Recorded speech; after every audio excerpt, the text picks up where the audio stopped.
अस्सलाम वालेकुम। दुरूद शरीफ पढ़ लें।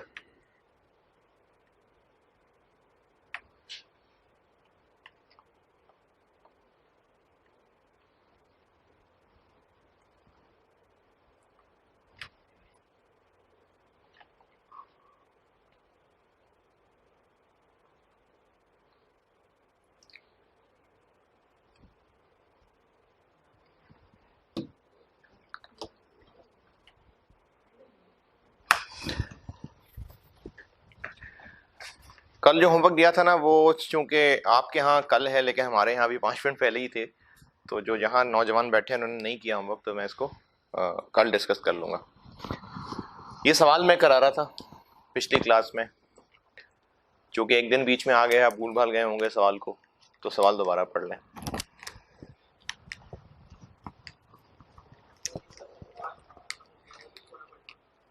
अगर पढ़ने की ज़रूरत है तो पढ़ लें, अगर नहीं ज़रूरत है तो ना पढ़ें।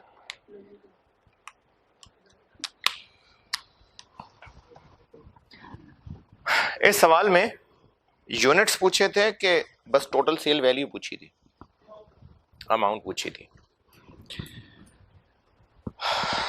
पार्ट बी में यूनिट्स चाहिए या नहीं?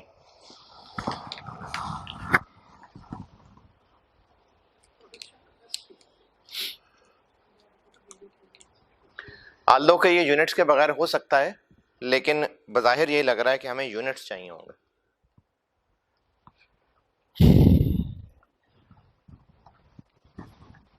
सेल प्राइस पता है?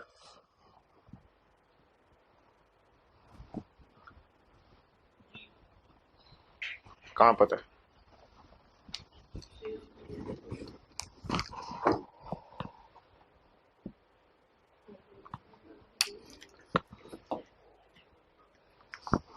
नहीं पता।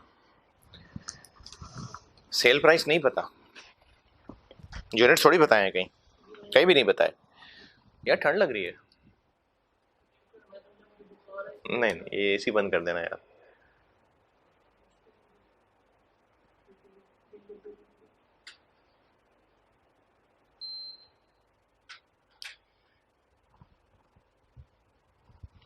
वो तो नहीं चल रहा। अरे तो एसी से इतनी ठंड हो गई? नहीं, कमरा तो छोटा नहीं है।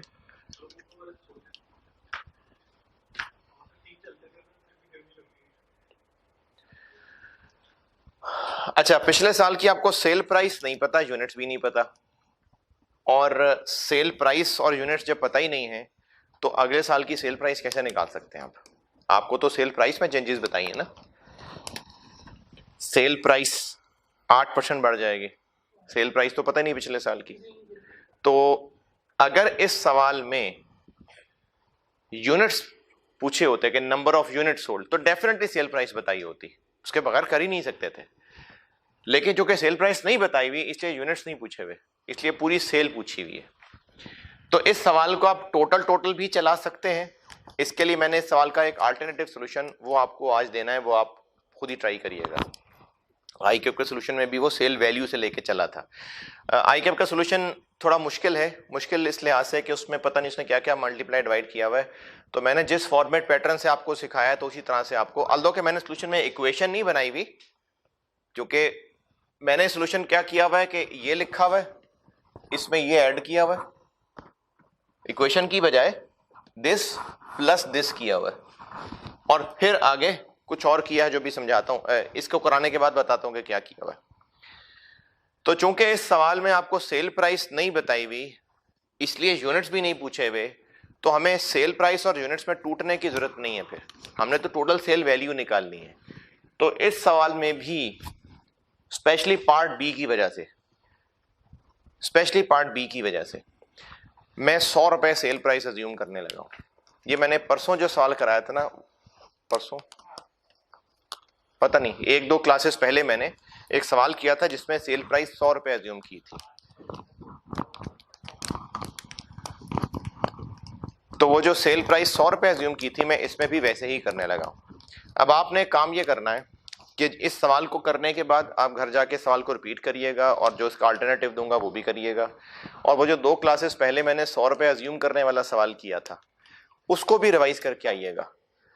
जब ये दोनों सवाल रिवाइज करके आए होंगे तो कल यानी अगली क्लास में मैं एक समरी बता सकूंगा कि कब हम 100 रुपए अज्यूम करें। क्या हर दफा कर सकते हैं या हर दफा नहीं कर सकते हैं? इन सवालों में ऐसी क्या खास बात थी कि 100 रुपए अज्यूम कर लिया? 100 रुपए अज्यूम करना क्यों जरूरी था? आप जब ये सवाल अल्टरनेटिव तरीके से भी करके आएंगे और जो 2 दिन पहले मैंने सवाल कराया था वो भी रिवाइज करके आएंगे, फिर 100 रुपए वाली डिस्कशन करूंगा, वरना कोई फायदा नहीं। तो मैं इस सवाल में भी सेल प्राइस पिछले साल की 100 रुपए अज्यूम कर रहा हूं।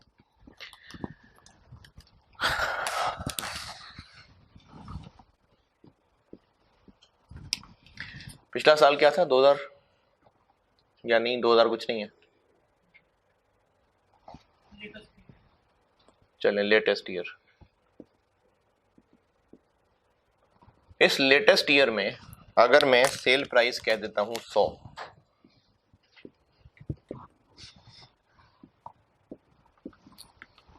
तो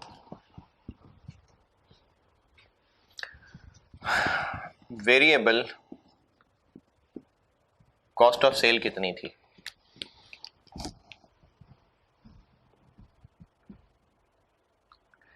देखें, टोटल वेरिएबल कॉस्ट कितनी दी हुई है? 400 मिलियन का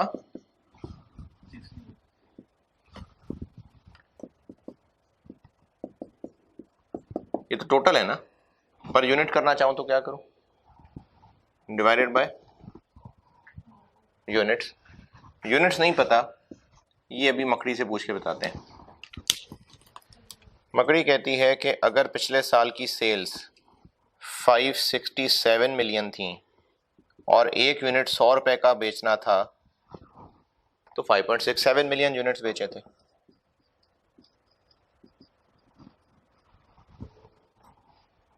अभी 100 रुपए अज्यूम किया मैंने, तो पिछले साल फिर इतने यूनिट्स बेचे थे।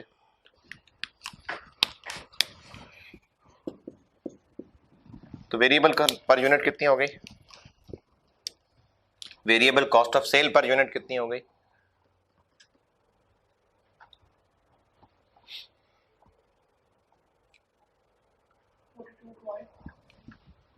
$42.33। अच्छा, ये मैं पर यूनिट कॉस्ट निकाल ही क्यों रहा हूं? क्योंकि मैं ऐसे कर रहा हूं ना सॉल्व, तो मुझे सेल प्राइस पर यूनिट और वेरिएबल कॉस्ट पर यूनिट चाहिए। मैं चूंकि सवाल इस तरह कर रहा हूं तो इसलिए मुझे पर यूनिट चाहिए, तो मैं सेल प्राइस और वेरिएबल कॉस्ट पर यूनिट निकाल रहा हूं। लेकिन चूंकि अगले साल की हमने निकालनी है और अगले साल की नहीं, कहीं ये कहा जी पिछले से इतने % ज्यादा है, तो उसकी वजह से मुझे पिछले साल की फिगर्स भी चाहिए।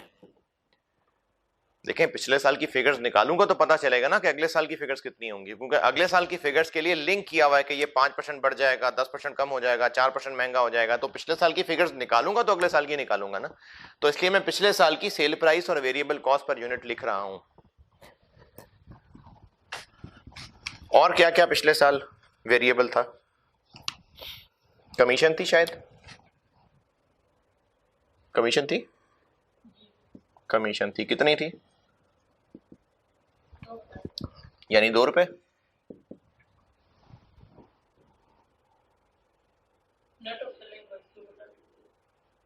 Net of selling price.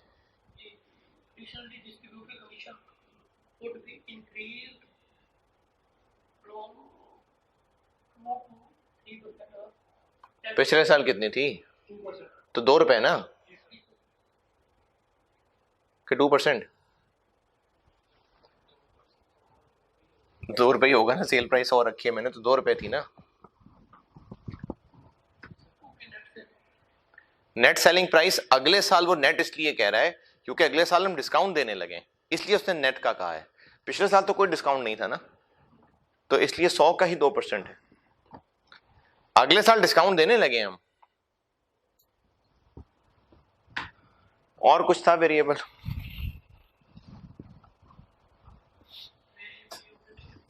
Variable operating expenses थे।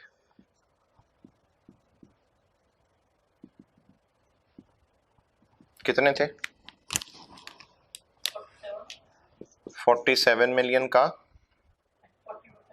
40% डिवाइडेड बाय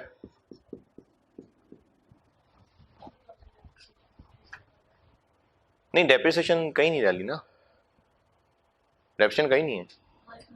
जब हमने 60% कर लिया तो ये वेरिएबल आ गई है,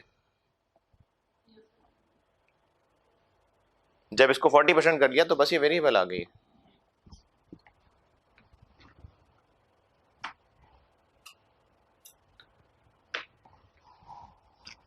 कितनी आ गई?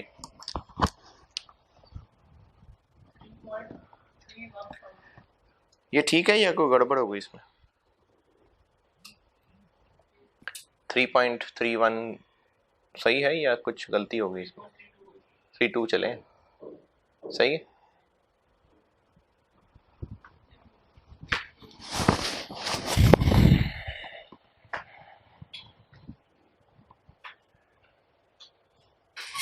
मैं कह रहा हूं उसमें कमीशन भी शामिल है, वो माइनस करके लिखना पड़ेगा। 1.32 क्यों क्यों कह रहा हूं कमीशन शामिल है इसमें?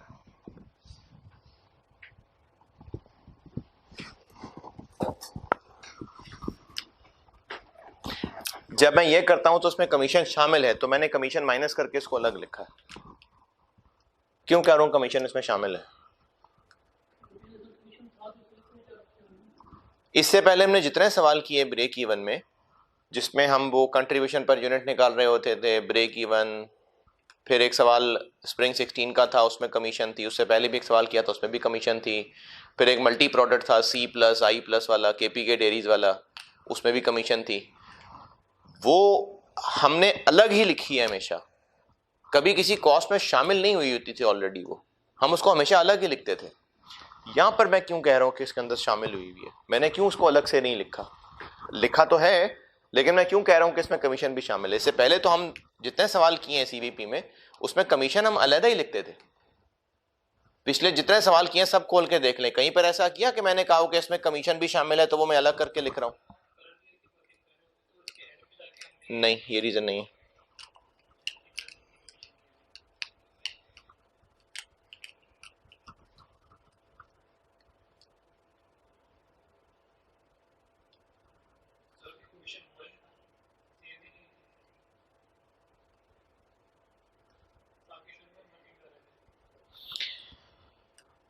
KPK डेयरीज के नाम से एक सवाल किया था, चलें वही देख लेते हैं। KPK डेयरीज ढूंढने अगर नजर आता है तो, KPK डेयरीज के नाम से एक सवाल किया था, लेक्चर 81 में किया था KPK डेयरीज।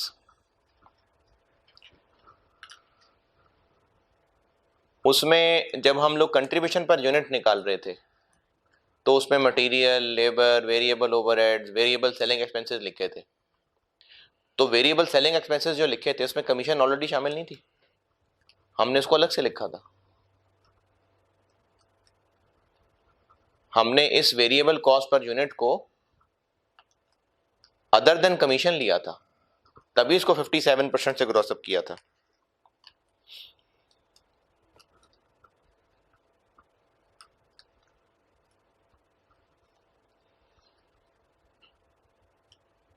नहीं मिला?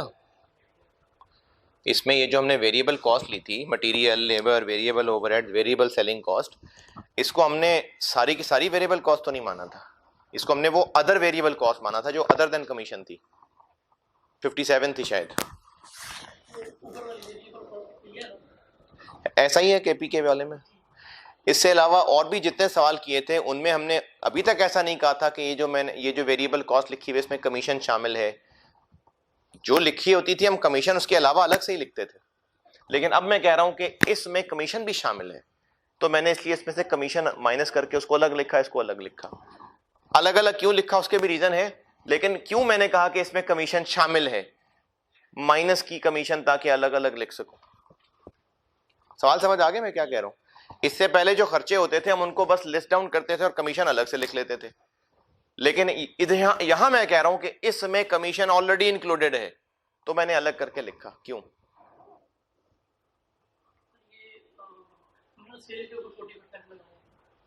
सेल पे तो नहीं लगाया, कहां सेल पे 40% लगाया मैंने?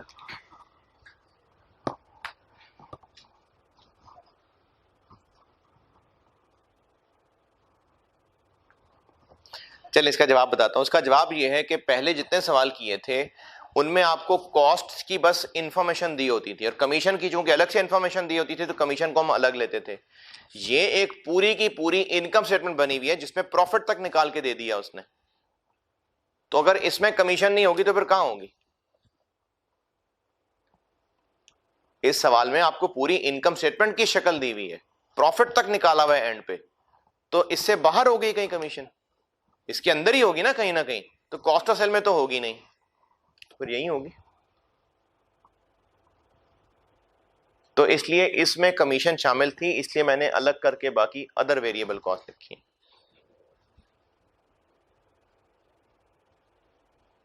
हाँ जी, ये बात आई समझ। ये पिछले साल की वेरिएबल चीजें हैं। अगले साल पे आते हैं।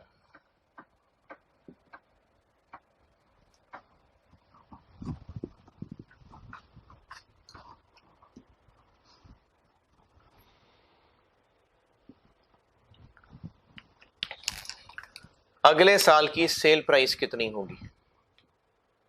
जिस साल की हम लोग ये वर्किंग करने लगे, सेल प्राइस कितनी होगी? 100 रुपए रहेगी। फिर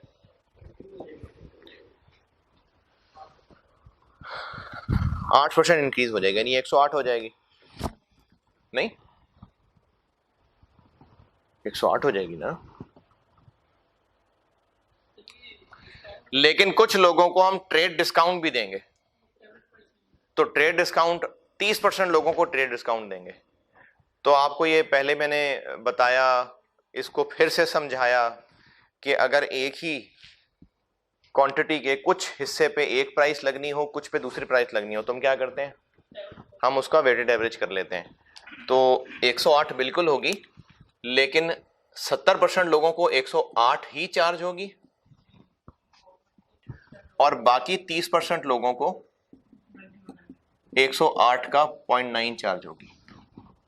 कुछ पे ये प्राइस, कुछ पे ये प्राइस, तो फिर वेटेड एवरेज प्राइस कितनी?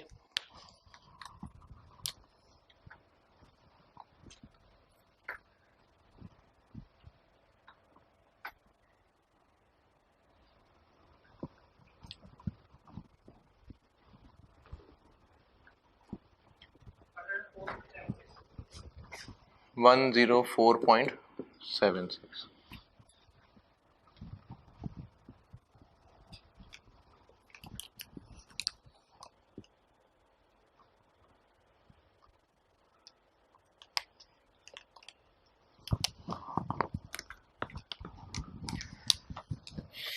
बाकी वेरिएबल कॉस्ट ऑफ सेल में क्या फर्क पड़ेगा? होगी कोई महंगाई वगैरह या इतनी रहेगी? 42.33 महंगी हो जाएगी। 42.33 थी ना, तो ये महंगी हो जाएगी।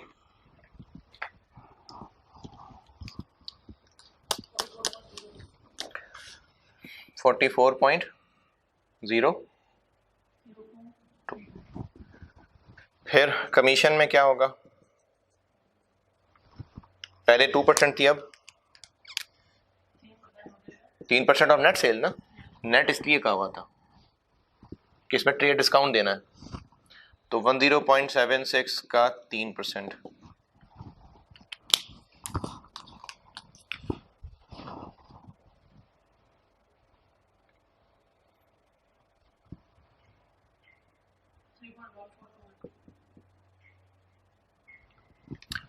और अदर ऑपरेटिंग ये भी महंगी होगी। पहले होती थी 1.32, ये 1.04 महंगी हो जाएगी।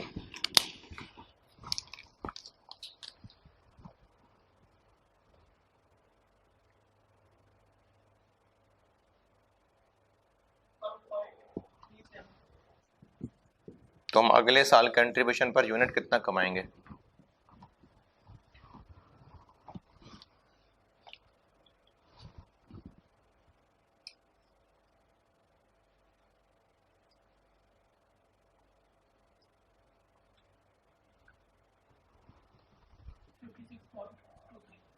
पॉइंट।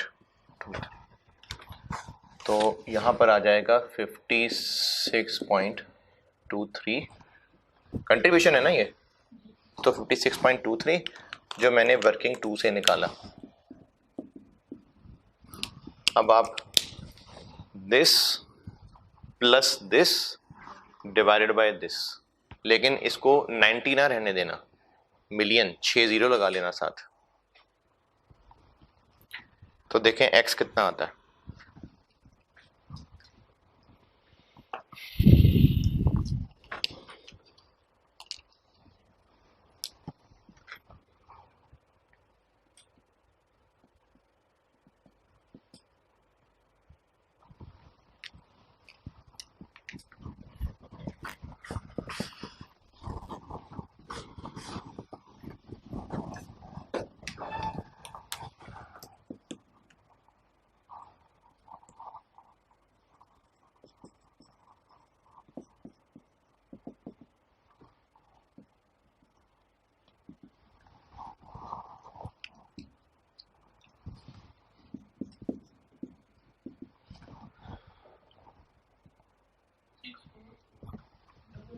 $6.42 मिलियन। तो टारगेट सेल वैल्यू कितनी होगी? क्या करूं, इसको मल्टीप्लाई कर लेता हूं इंटू 104.76।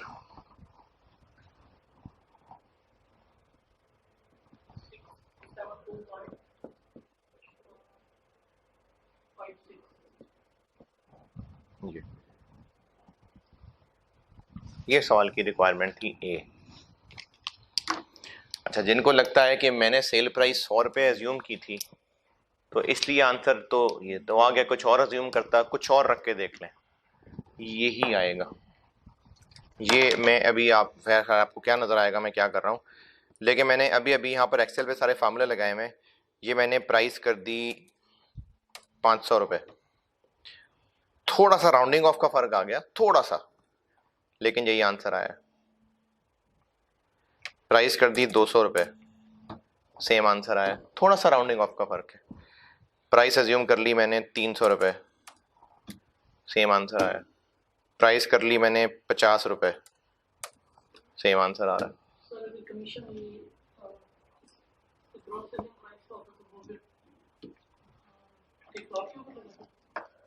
एक 108 पे लगा था, तो चूंकि इसमें यूनिट्स और प्राइस दोनों ही नहीं थे ना, देखें अगर मैं प्राइस अपनी मर्जी से कुछ भी रखूंगा तो अकॉर्डिंगली यूनिट्स ही चेंज होंगे ना, तो इसलिए मेरे 100 रुपये अज्यूम करने से एंड आंसर सेम आ रहा है। ये मैं तभी कर पाया जब सारी variable cost percentage of sales के साथ लिंक थी। अगर वो ये मैंने 2 दिन पहले जब कराया था ना तब भी यही बात बोली थी, क्योंकि सारी variable cost percentage of sales के तौर पे दी हुई है और यूनिट्स और प्राइस दोनों ही नहीं बताए हुए, तो मैं प्राइस जो मर्जी रखूं यूनिट्स उसके मुताबिक ही निकलेंगे। जैसे अगर मैं यहां पर 100 रुपए की बजाय 200 अज्यूम कर लेता तो फिर यूनिट्स कुछ और निकल आते, वेरिएबल कॉस्ट पर यूनिट कुछ और निकल आती, वो उसी के मुताबिक निकलती। चूंकि सारी variable cost as a percentage of sales थी इसलिए सेम आंसर आ जाएगा। बहरहाल ये जो 100 रुपए वाला अज्यूम करने वाला तरीका है इससे आसानी हो जाती है, खास तौर पे आप इस सवाल का जब अल्टरनेटिव सॉल्यूशन देखेंगे ना तो आपको बड़ा मुश्किल लगेगा। इससे आसानी हो रही, ये आसानी हो गई कि बहुत मुश्किल लगा ये 100 रुपये अज्यूम करके सॉल्व करना आसान हो गया ना, तो है इससे आसानी, लेकिन रिस्की ये है कि ये किन सवालों में लगाना है किन में नहीं लगाना। तो इसलिए आप ये दोनों सवाल जब कल रिवाइज करके आए होंगे ना फिर मैं आपको कुछ टिप्स बताऊंगा, और अगर आपको वो टिप्स सुन के लगे कि नहीं ये तो समझ नहीं आ रही कि किन में 100 रुपये अज्यूम करनी है किन में नहीं करनी है, फिर ये तरीका रहने देना, फिर ये रहने देना, क्योंकि इस सवाल का मैंने आपको अल्टरनेटिव सॉल्यूशन पीडीएफ दिया है, होमवर्क है आपका वो, और जो उस दिन सवाल कराया था वो भी मैंने आपको बगैर 100 रुपए से सॉल्व करके दिखाया था। तो अगर आपको ये 100 रुपए वाली बात अकल में नहीं आ रही तो रहने देना।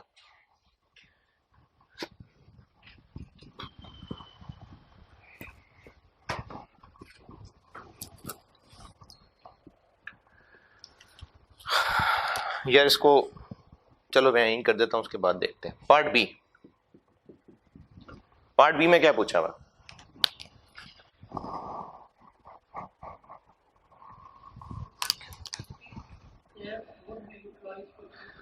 पिछले साल हमने कितने यूनिट्स बनाए थे? तो हमारी टोटल कैपेसिटी है कितनी? 100 यूनिट्स। कितने यूनिट्स? 8.1। पिछले साल अगर हमने 5.67 मिलियन यूनिट्स बनाए थे तो ये 70% थे ना, तो टोटल कैपेसिटी कितनी थी? 8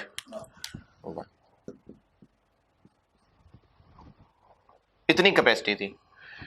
अगले साल हम कितने यूनिट्स बनाने वाले हैं? तो ये हम कितने % कैपेसिटी यूटिलाइज कर रहे होंगे?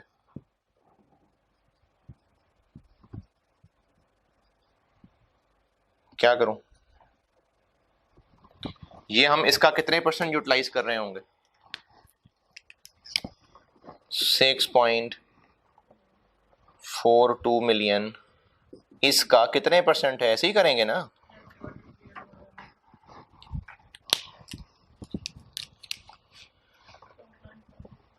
$79.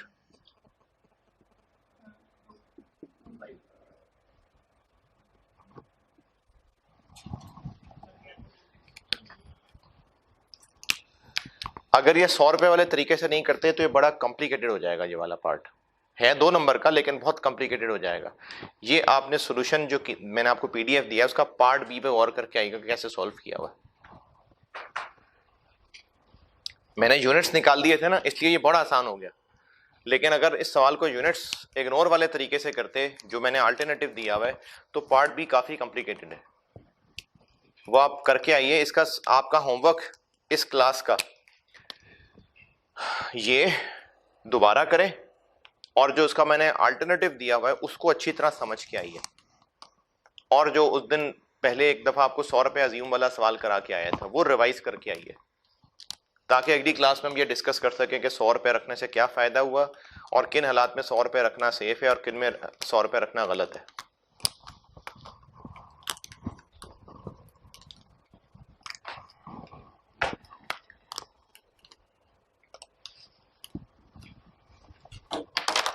चलें समीर, ये जरा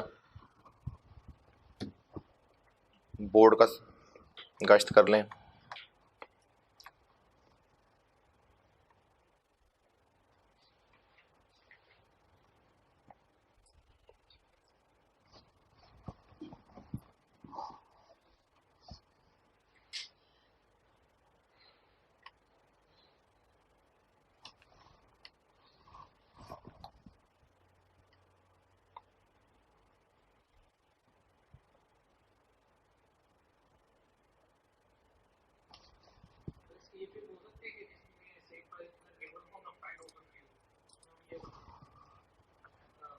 ना गिवन हो ना फाइंड हो सकती हो और यूनिट्स भी नहीं बताए हों। यूनिट्स यानी और variable cost percentage of sales हो, कोई रुपीज ना दिए हो, फिर नहीं हो सकता ये। अगर रुपीज दे दिए फिर नहीं हो सकता। यानी अगर बता दिया जाता कि वेरिएबल कॉस्ट में 25 रुपए पर यूनिट का इंक्रीज आ जाएगा, फिर ये नहीं कर सकते हम। वेरिएबल कॉस्ट सब सेल्स की परसेंटेज से लिंक्ड है। तो फिर आप ये काम हम बजटिंग में भी कर सकते हैं। जिन सवालों में जो बजटिंग में भी आपको जिस सवाल में मुश्किल आ रही थी ना, ये काम कर सकते हैं।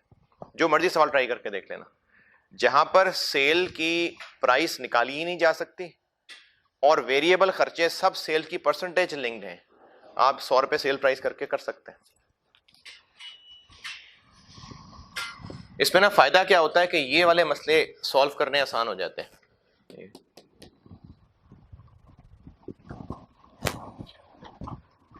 ये पूरा बोर्ड फिरा लिया, इसको पॉज करके इस सॉल्यूशन नोट कर लेना जो भी आपको उस पर मसला हो।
आप लोगों ने नोट कर लिया? चलें आगे चलते हैं हम।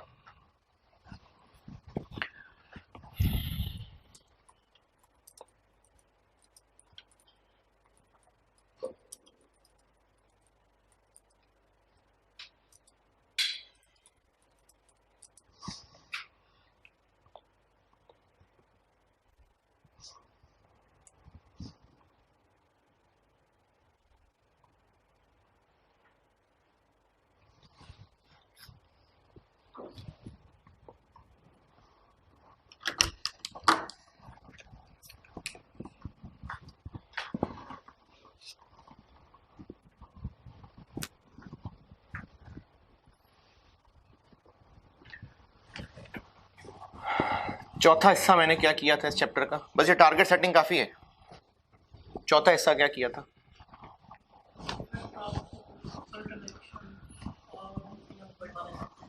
हम डिसीजंस कोई मैनेजमेंट ने लिए होंगे या लेना चाह रहे होंगे और उसमें ये पूछा जा सकता है कि बताएं इसका क्या इफेक्ट होगा।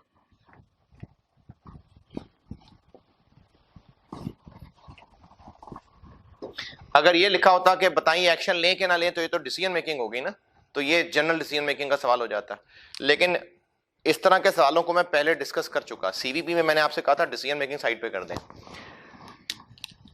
अब मैं बता रहा हूं कि मैनेजमेंट ने कुछ एक्शन लेने का सोचा है, या तो ले चुके हैं या सोचा है, और उसका इफेक्ट देखना चाह रहे हैं। तो हम उसके लिए जो जो भी कैलकुलेशन बनती होगी वो कर देंगे। इम्पैक्ट ऑफ सर्टेन डिसीजंस या एक्शंस।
इसमें कोई फार्मूला वगैरह नहीं है।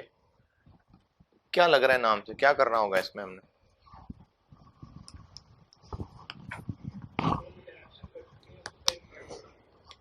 इफेक्ट, इम्पैक्ट कैसे पता चलेगा कि क्या इफेक्ट पड़ रहा है?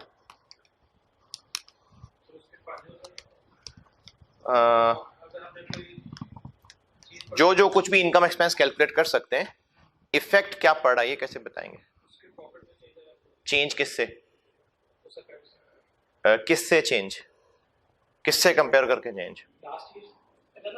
हाँ, कि अगर इसके बगैर हम कुछ करते तो क्या होता। तो इसमें आसान अल्फाज में जो सवाल में कहा हुआ है वो करके दिखाना। मतलब इससे सिंपल वर्ड नहीं मेरे पास, जो सवाल में कहा है वो करना है बस आपने। तो ये बस एक बहुत जनरल से सवाल है, वो मैंने इस हेडिंग में समेटे हैं। ब्रेक इवन का तो एक फार्मूला था ना, मार्जिन ऑफ सेफ्टी का फार्मूला था, टारगेट सेटिंग इस फार्मूले पे बेस्ड थे। ये मैंने बहुत जनरल से सवाल जो थे वो इस हेडिंग में समेटे हैं। आपको सवालों की वर्डिंग से आइडिया हो जाएगा कि इसके लिए यही सूटेबल हेडिंग बनती थी। तो इन सिंपल वर्ड्स जो सवाल में कहा है बस उसको ध्यान से पढ़ें और वो करना है।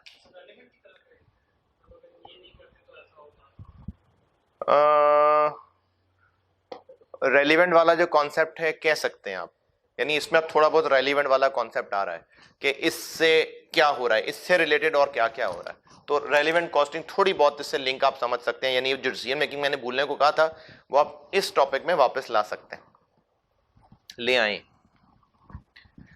यहां पर मैंने क्यों मना किया था रेलिवेंट कॉस्टिंग डिसीजन मेकिंग, क्यों भूलने को कहा था?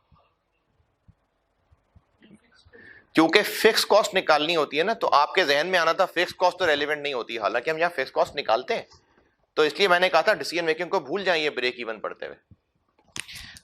इसमें मैंने हेडिंग बनाई है, असल बात ये थी कि जो जनरल से सवाल थे जिनमें ऐसा कोई डिसीजन नहीं था, बस कोई जनरल से थे, तो उनको समेट के मैंने ये हेडिंग कह दी। अब वो सवाल करेंगे तो आपको आइडिया हो जाएगा कि उनमें क्या जनरल था। तो इसको आसान से शुरू करके फिर इसके मुश्किल तक पहुंचते हैं। इसके लिए आप स्प्रिंग 14 देखिए, इसमें राइस की बुक में स्प्रिंग 14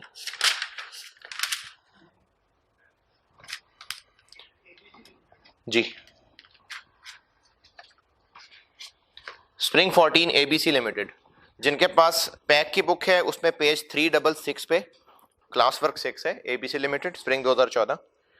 और राइस की बुक में पेज 624 क्वेश्चन नंबर 10। 3 प्रोडक्ट्स हैं और उनकी इंफॉर्मेशन दी हुई है, पढ़ लीजिए, मैं करता हूं बोर्ड पे।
हाँ जी,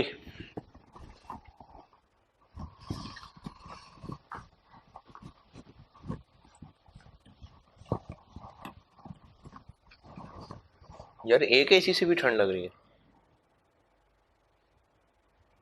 वो बंद कर दे। रिमोट से नहीं होता शायद, वो देखें।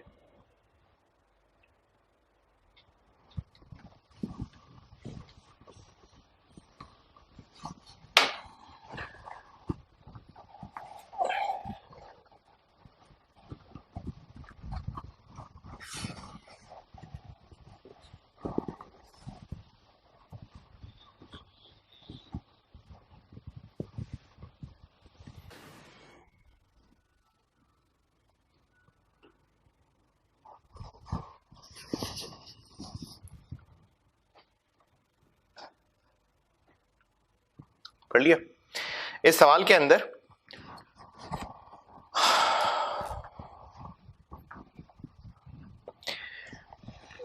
अभी हमारे 3 प्रोडक्ट्स हैं जिनकी आपको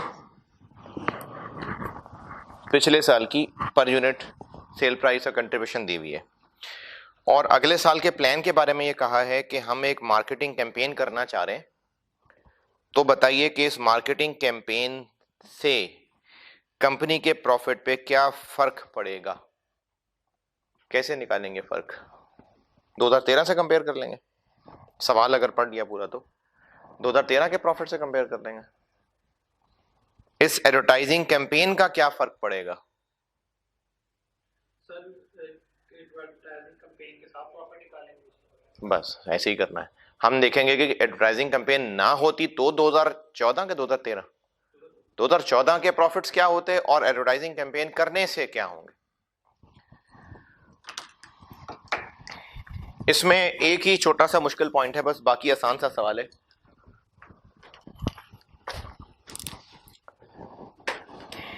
प्रॉफिट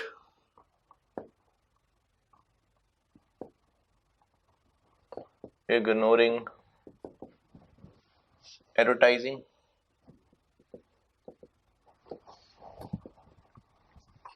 रुपीस काफी सारे होंगे तो मिलियन कर रहा हूं मैं,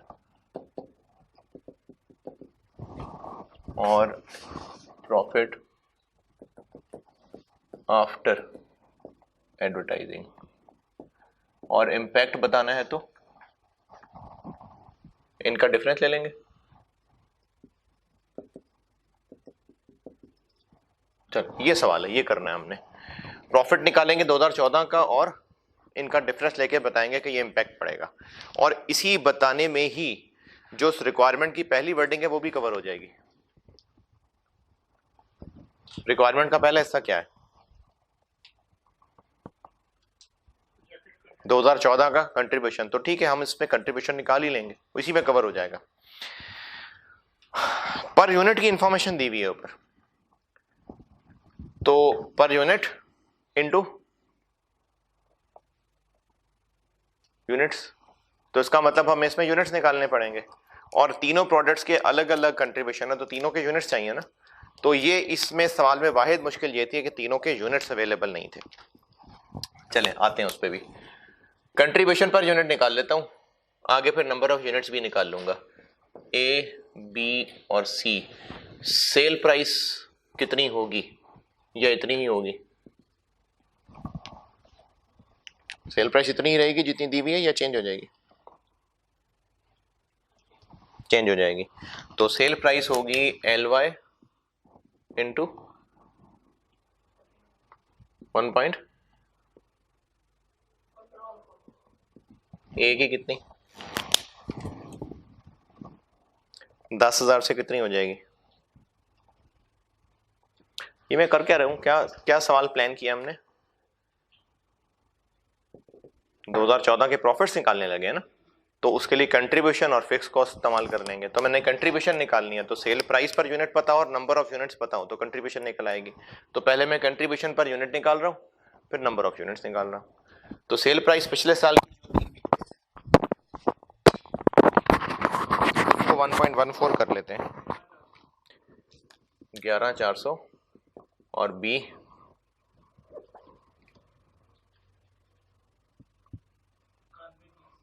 9,120, सी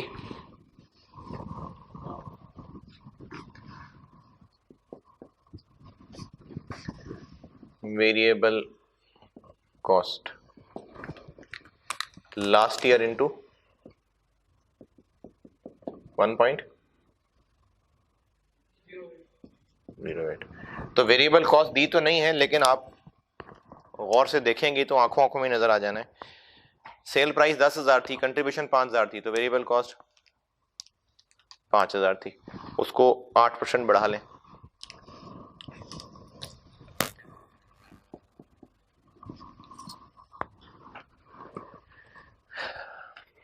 बी की सेल प्राइस 8,000 थी, कंट्रीब्यूशन 3,000 था, यानी वेरिएबल कॉस्ट 5,000 थी, 8% बढ़ा लें। सी की सेल प्राइस 5,000 थी, वेरिएबल कॉस्ट कंट्रीब्यूशन 2,000 था, यानी वेरिएबल कॉस्ट 3,000 थी, 8% बढ़ा लें। कंट्रीब्यूशन पर यूनिट निकल आया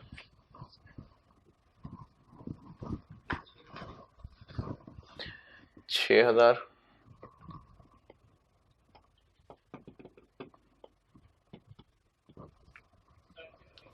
3720,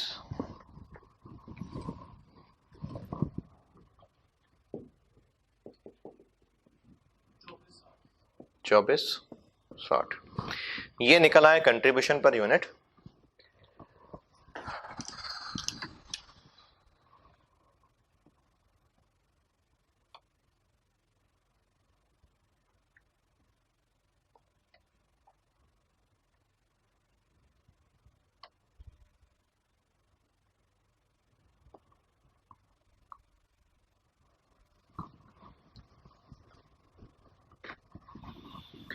अच्छा, अभी भी जिनको कंफ्यूजन है कि मैं क्या कर रहा हूं, तो मैं पहले सवाल का प्लान यहां आपको दोबारा लिख देता हूं। अगर हम एडवर्टाइजिंग नहीं करते तो टोटल कंट्रीब्यूशन कितना कमाएंगे?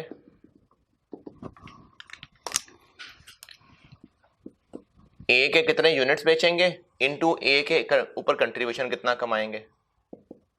6000 इनटू यूनिट्स पता नहीं, B 3720 into number of units पता नहीं, C 2460 into number of units पता नहीं, और ये जो 6000 और 3720 निकाला है ये वर्किंग वन से निकाला।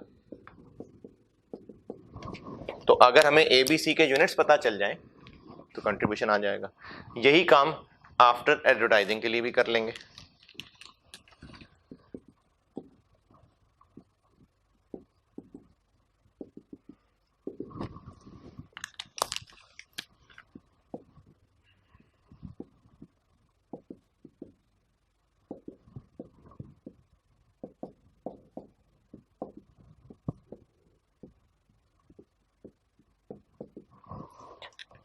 इन दोनों में और क्या फर्क होगा? बस सिर्फ कंट्रीब्यूशन का फर्क होगा या और भी कुछ है? और कोई है? एडवर्टाइजमेंट कॉस्ट है।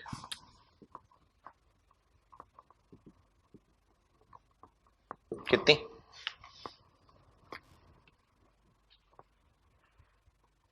कितनी?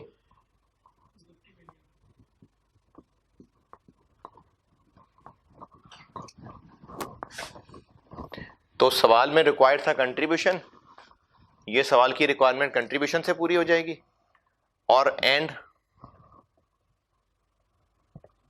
इम्पैक्ट वो यहां से पता चल जाएगा।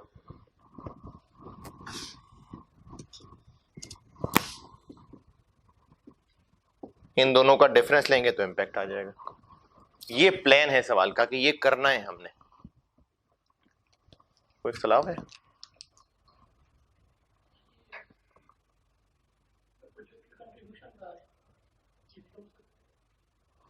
ये भी हो सकता है, ये भी हो सकता है ना, कंफर्म नहीं बताया ना, तो इसलिए दोनों नजर आ रहे हैं, पेपर मार्कर को दोनों नजर आ रहे हैं।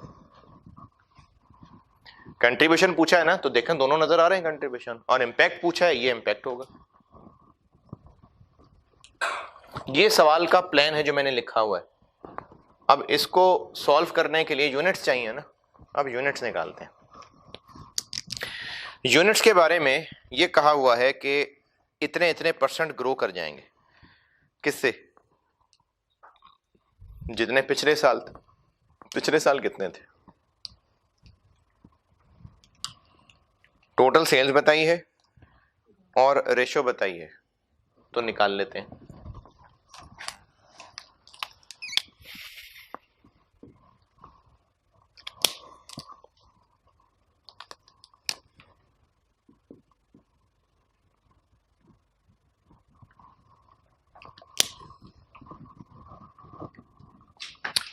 पिछले साल की सेल बताई हुई है 15,600 मिलियन, तो इसको 235 की रेशियो में बांट लें।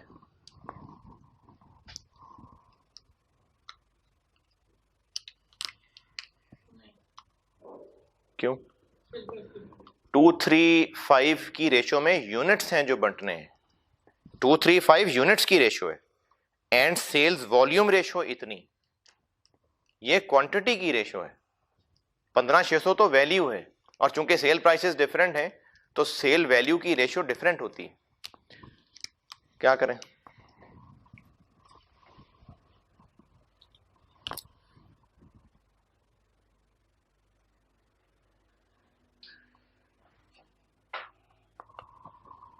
टोटल यूनिट्स में से कुछ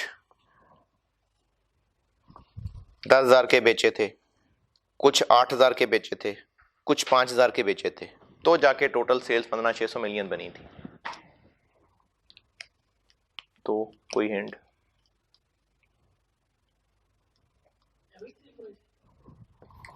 यही काम करते आ रहे हैं ना कि अगर पूरे में से कुछ यूनिट्स इस प्राइस पे, कुछ इस प्राइस पे, कुछ इस प्राइस पे, तो अगर हम एवरेज सेल प्राइस ही ले लें तो भी आंसर पूरा आ जाएगा। तो अगर हम एवरेज सेल प्राइस ले लें, पिछले साल की एवरेज सेल प्राइस,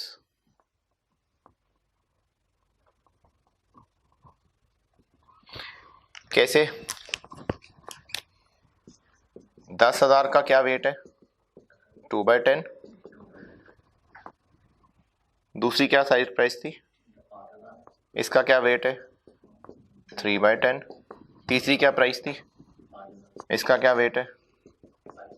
5/10।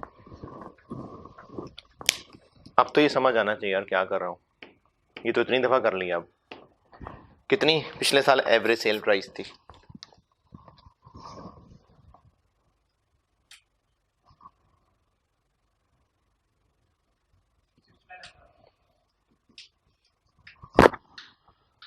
तो पिछले साल के टोटल यूनिट्स निकाल सकते हैं कि कितने टोटल यूनिट्स बेचे थे।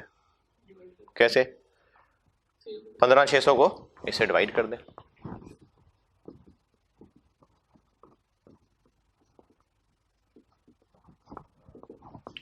$15,600 मिलियन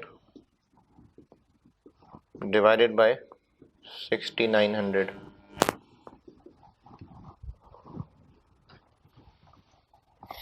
या तो उसको पूरा कर लें या इसी पे डिवाइड कर दें तो खैर है, मिलियन में यूनिट्स आ जाएंगे। कोई बात नहीं, यूनिट्स मिलियन में आ जाएंगे।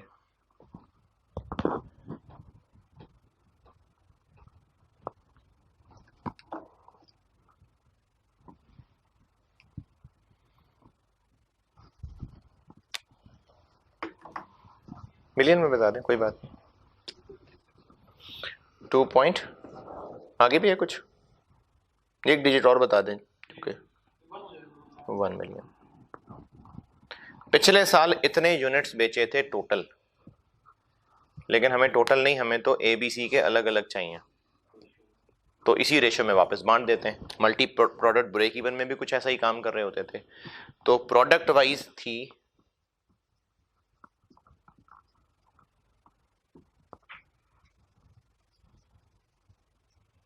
यूनिट्स में,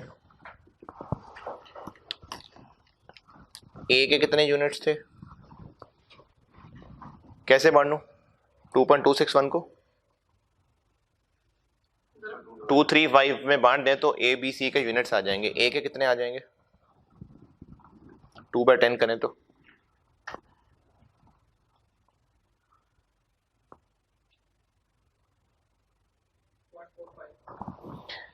पॉइंट। आगे भी है कुछ? बी के इसको 235 की रेशो में बांट रहा हूं, वो जगह कम है इसलिए मैं कैलकुलेट करके नहीं दिखा रहा। इसको 2/10 करेंगे तो ये निकलेंगे, 3/10 करेंगे तो ये निकलेंगे, और सी के 5/10 करेंगे तो ये निकलेंगे 1 पॉइंट।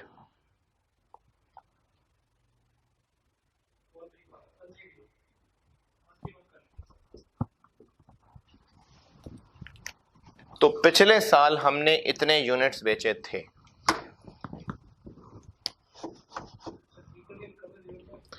सिक्स सेवन एट का यहाँ पे इतने नहीं है।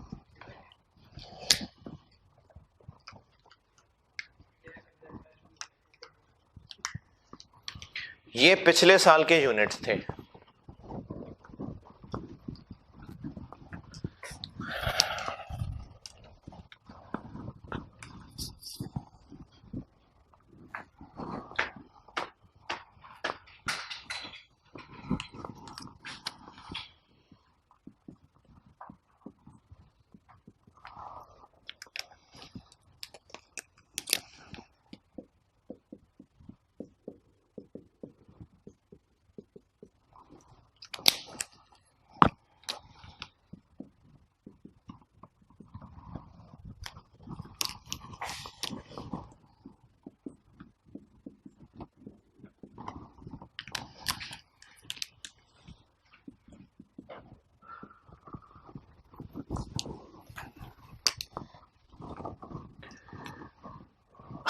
अगर एडवर्टाइजिंग नहीं करते तो 2014 में क्वांटिटी कितनी ग्रो करेगी, या ग्रो ही नहीं करेगी?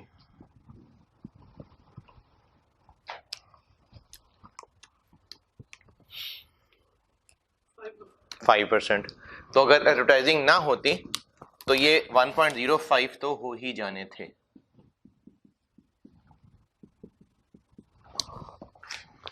पिछले साल के यूनिट्स इंटू 1.05।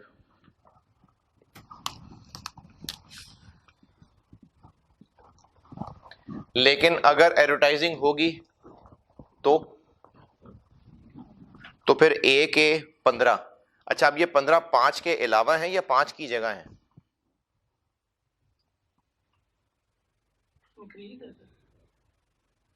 पांच के अलावा, यानी 5% तो ग्रो करेंगे ही करेंगे और एडवर्टाइजमेंट से 15 और कर जाएंगे। या एडवर्टाइजमेंट ना होती तो 5 करते, एडवर्टाइजमेंट होने से 15 करेंगे।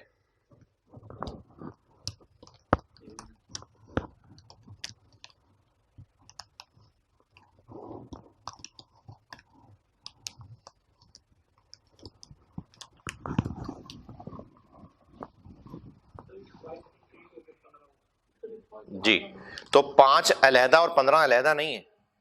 वैसे हमने सोचा था the normal market growth rate is estimated at 5%। However, अगर कंपनी एडवर्टाइजमेंट पे जाती है तो फिर जो ग्रोथ होगी वो फोरकास्टेड है एट 15%। तो 5 की जगह 15, तो ए होगा 1.15, बी 1.12 और सी 1.1।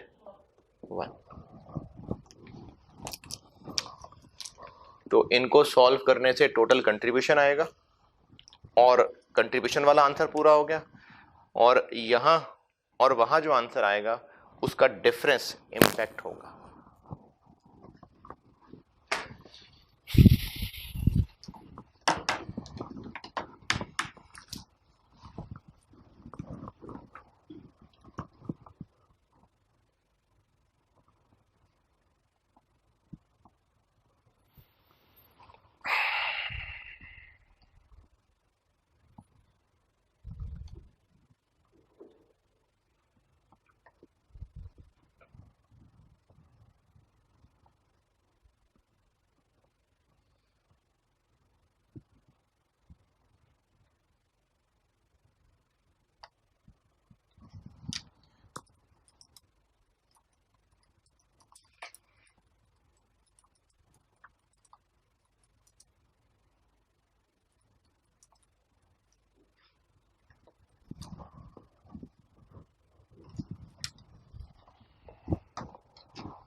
बता दें अगर कर लिया तो। नहीं किया, चलो हो जाएगा। अच्छा, अभी आप लेक्चर रोकें और अब ये क्लास वर्क करें, फिर आप लेक्चर दोबारा लगाएंगे तो मैं डिस्कस कर रहा हूँगा। देखें, इसमें ऑटम 14 है, एक ऑटो इंडस्ट्रीज लिमिटेड, छोटा सा सवाल है। जिनके पास पैक की बुक है पेज 421, प्रैक्टिस क्वेश्चन 18, आसान सा सवाल है। Page 421 practice question 18, auto industries limited, ये कर दें अभी। आसान सा सवाल है, 5-10 मिनट लगेंगे, मैक्सिमम 10 मिनट लगेंगे। चलें, पार्ट ए और बी दोनों ये कर दीजिए भी, सवाल करके फिर लगाइएगा।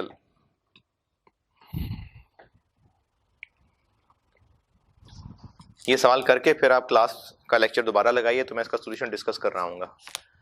ये आप लोग अभी करिए, और जिनके पास राइस की बुक है उसमें page 623 question number 9, auto industries limited.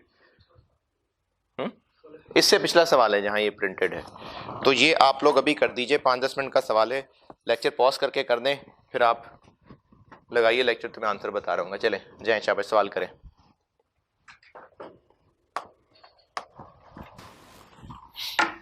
जी सवाल कर लिया। इसमें आपको जो पॉसिबल मसला हो सकता है वो फिक्स कॉस्ट का हो सकता है, उसके अलावा तो नहीं होना चाहिए। इसमें आपसे पूछे में है दो प्रॉफिट स्टेटमेंट यानी इनकम स्टेटमेंट अंडर करंट, यानी जो अभी इस वक्त फॉलोइंग इंफॉर्मेशन अवेलेबल है, अगर यही रहा तो क्या होगा, यानी इसी ही की इनकम स्टेटमेंट। और अगर जो प्रपोज्ड मेजर्स हैं वो ले लिए तो क्या होगा। तो अभी इस वक्त जो हालात हैं वो वही हैं जो ऊपर टेबल में दिए हुए हैं। सेल्स कितनी हो जाएंगी, ब्रेक इवन भी दी हुई है और मार्जिन ऑफ सेफ्टी भी दिया हुआ है, इन दोनों को ऐड कर दें तो बजटेड सेल्स बन जाएंगे। तो budgeted sales under current scenario और बजटेड सेल्स अंडर जो स्पेसिफिक मेजर्स हैं प्रपोज्ड। अगर करंट सिनेरियो में रहे जो अभी इस वक्त के हालात हैं तो बजटेड सेल्स होंगी, ब्रेक इवन भी दी हुई और मार्जिन ऑफ सेफ्टी भी दिया हुआ, तो इनको ऐड कर लें तो बजट बन जाएगी। 125 एक दी हुई है और 25 एक दिया हुआ, तो 150 हो जाएंगे।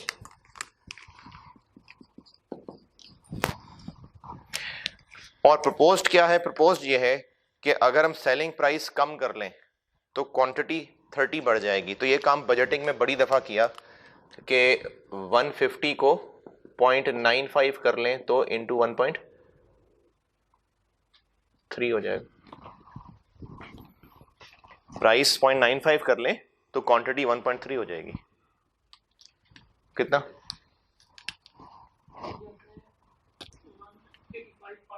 185.25।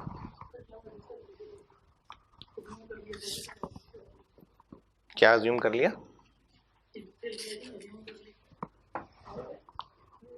इसमें तो था ही कुछ नहीं जिसमें अज्यूम करने की जरूरत थी। क्या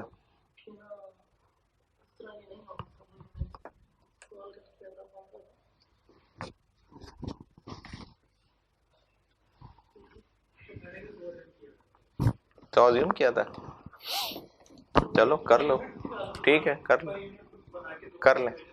कर लें कोई मसला नहीं। अच्छा वेरिएबल कॉस्ट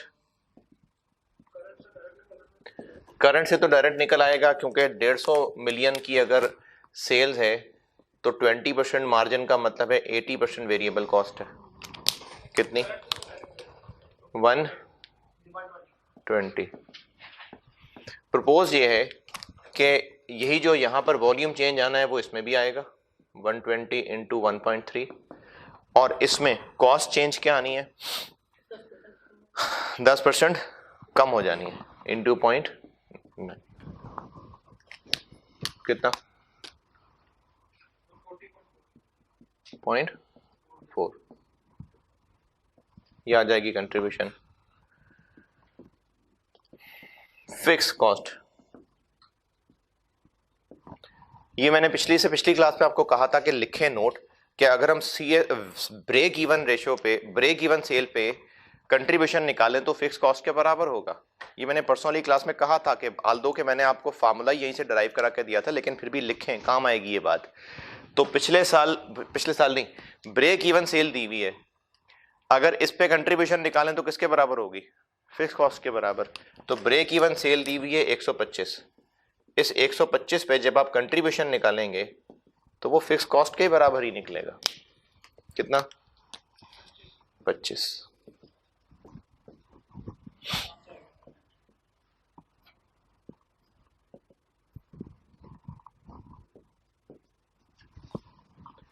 और अगर हम प्रपोजल देखें तो 25 तो होगी, प्लस इसके अलावा हमें कुछ गाड़ियां किराए पे खरीदनी पड़ेंगी, जिनकी वजह से उनकी डेप्रिसिएशन 5 और आ जाएगी, और हमें लोन लेना पड़ेगा तो उस पर 1 साल का इंटरेस्ट भी, वो भी फिक्स कॉस्ट है। तो 40 का 15%,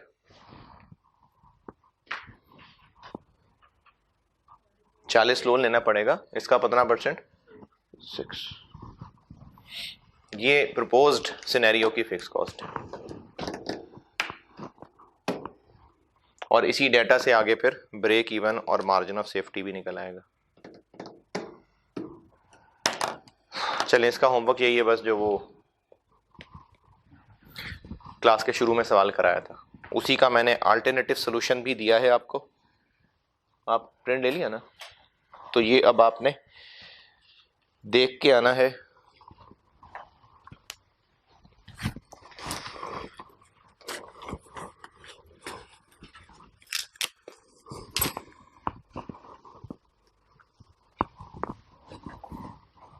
मेरी वो किताब किधर गई?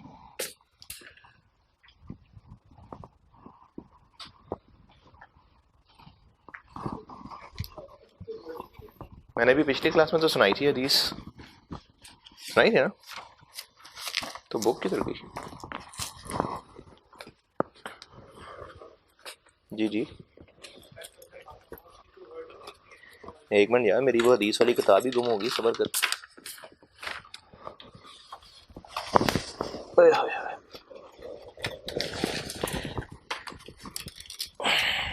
जी दोबारा बोले।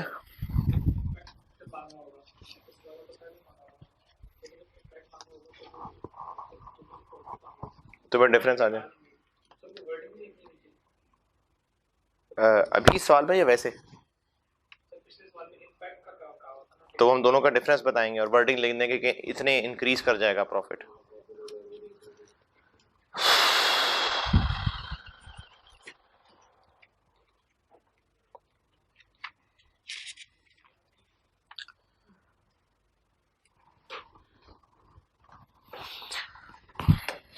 सही बुखारी में रिवायत है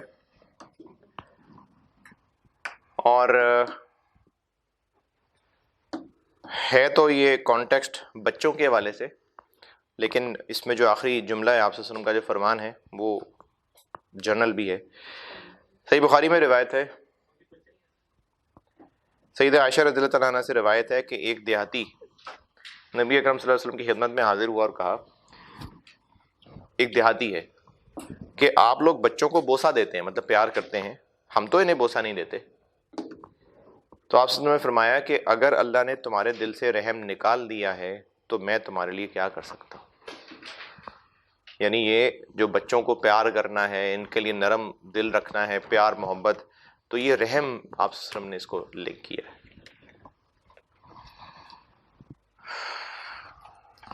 चलो अगली क्लास में मुलाकात होगी।